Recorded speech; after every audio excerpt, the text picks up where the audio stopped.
En préambule à la rencontre dédicace organisée à la médiathèque le samedi 30 mai, rencontre avec la barbantanaise Clémence Bernard. À seulement 15 ans, cette lycéenne vient de publier son premier roman, Le Pays des monstres, aux éditions Le Lys Bleu.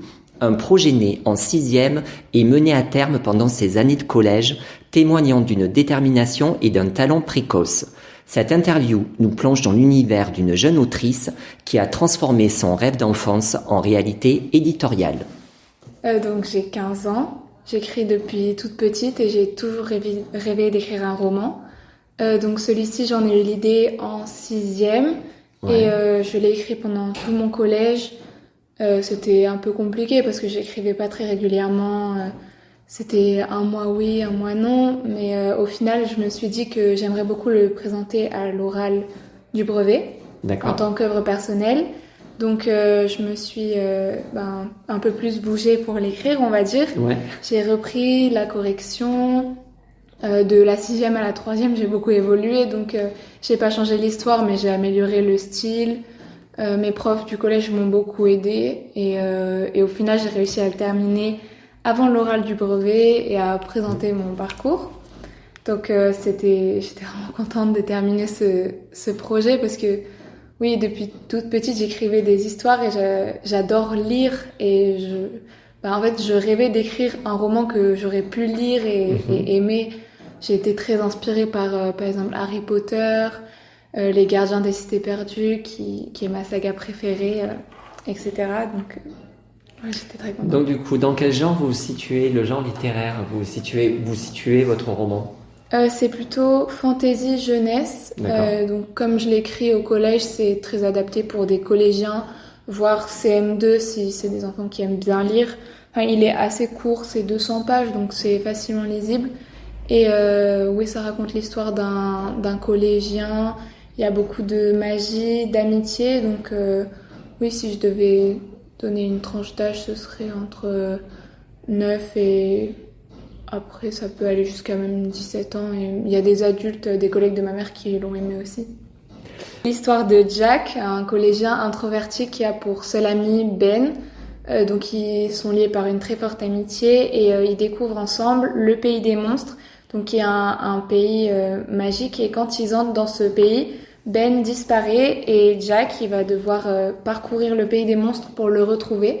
Donc il va faire des rencontres qui vont changer sa vie, il va découvrir toute la magie du pays des monstres, il va apprendre à combattre les dangers, à combattre ses propres peurs et il va se découvrir lui-même aussi et découvrir sa véritable place. L'écriture s'étend sur 3 ans et demi, 3 ans on va dire. Oui. Effectivement, vous avez grandi, parce qu'on parle encore de grandir à votre âge. Oui. Votre écriture a évolué, vous avez lu énormément des romans, j'imagine. Du coup, quel regard vous avez porté en fait sur l'évolution de ce personnage, sur l'évolution de l'histoire, quand vous avez repris en fait pour le présenter au brevet, pour présenter votre histoire au brevet? Vous vous êtes dit waouh, mais il faut que je modifie énormément de choses dans l'écriture. Est-ce que vous êtes passé par la case réécriture de ce que vous aviez écrit? Comment ça a évolué? Non, en fait, l'histoire, j'avais déjà tout en tête dès la 6e et c'est surtout un peu le style d'écriture. J'ai rajouté quelques éléments, mais non, j'ai jamais changé, par exemple, les noms des personnages, etc. Ouais. Quand j'ai repris le livre, j'ai corrigé les fautes, rajouté des phrases, rajouté, oui, c'est ça, des événements un petit peu pour combler, mais en soi, non, c'est vraiment une histoire qui fait partie de moi, qui a évolué en même temps que moi, mais j'ai pas eu besoin de vraiment faire tout ce travail de recommencer. Je suis pas recommencer de zéro. Ah ouais. Non, bien sûr. Donc vous avez sorti votre premier livre et on imagine qu'il y a déjà un second qui est en préparation, en tout cas. Moi, c'est ce que j'imagine. Il y a beaucoup de gens, oui, qui me demandent. Je ne peux pas écrire la suite de celui-ci. J'ai laissé l'opportunité parce que moi, j'aime beaucoup lire les sagas, donc peut-être qu'un jour, j'écrirai la suite de celui-ci. Mais vu que je grandis en même temps que j'écris, celui-ci, c'est un livre qui vise les collégiens. Et là, je lis des livres toujours avec de la fantaisie parce que c'est mon genre préféré, mais avec un petit peu plus de romance. Donc j'aimerais bien partir plus sur ça. J'ai déjà une idée qui me trotte dans la tête depuis un moment. J'ai pas commencé l'écriture parce que cette fois j'ai envie d'écrire un plan complet. Celui-ci c'était vraiment écriture compulsive, ça venait tout seul. Et là j'aimerais bien tester la technique d'écrire un plan avant. D'accord. Mais oui, j'ai déjà quelques idées.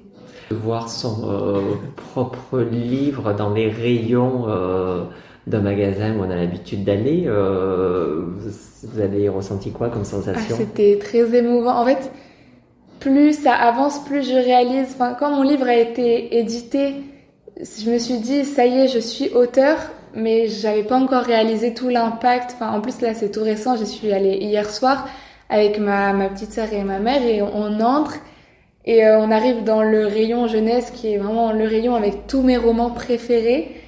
Et là, je le vois posé sur une étagère. En plus, il était à côté des Gardiens des Cités Perdues, qui est ma saga préférée.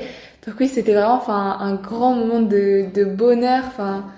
Et puis je réalisais, je faisais que dire, ça veut dire que là, je vais partir et lui, il va rester dans la librairie. Il y a des gens que je connais pas qui vont le voir et tout. Ouais, ça fait quelque chose, quoi. C'est vraiment un rêve éveillé. Et tes professeurs du collège ou du lycée, t'as eu des retours? Alors mes professeurs du collège, on en a parlé déjà, j'aimerais bien faire une intervention au collège Alpidurance où j'étais. En plus, il y a encore ma petite sœur. Donc elle en a parlé à mon ancienne prof de français qui était super contente et au directeur, etc. Donc oui, qui était super gentil. Et l'année dernière, j'avais une prof de maths que j'aimais vraiment beaucoup. Et là, elle est partie du collège, mais j'avais son contact, voilà. Et je lui ai envoyé un message et oui, elle était super contente pour moi, pareil. Et les professeurs du lycée, je suis un peu moins proche d'eux que mes professeurs du collège qui ont suivi, voilà. Mais je leur en ai parlé un petit peu. Je me souviens, il y avait en début d'année mon prof de sport qui savait que j'avais écrit un livre parce que je crois qu'il y avait un prof du collège qui était aussi au lycée. Qui m'en avait parlé. Après, j'ai ma prof d'anglais et ma prof de physique qui nous connaissaient aussi en dehors du lycée et qui, du coup, voulaient leur exemplaire dédicacé. Bien sûr.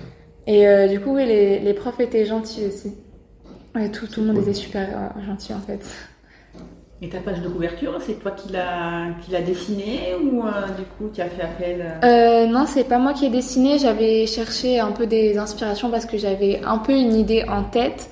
Et j'avais envoyé mes inspirations au Lys Bleu et c'est eux qui ont fait cette couverture et j'en suis vraiment très satisfaite. C'est encore mieux que mon inspiration. Ça correspond exactement à ce que je voulais.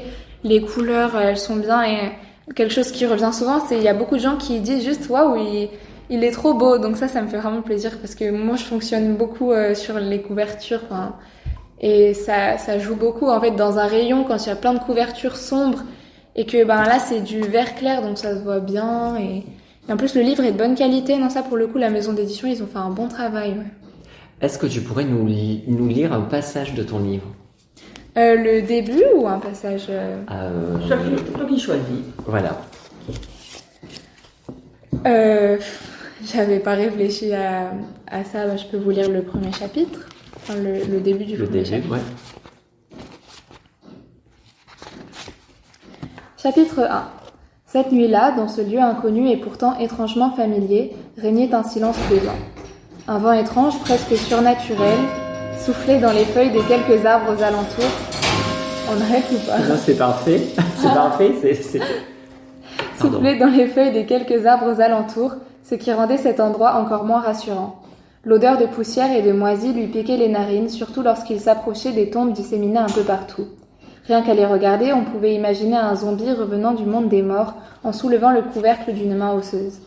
Dans quelques instants, quelque chose allait arriver et il le sentait.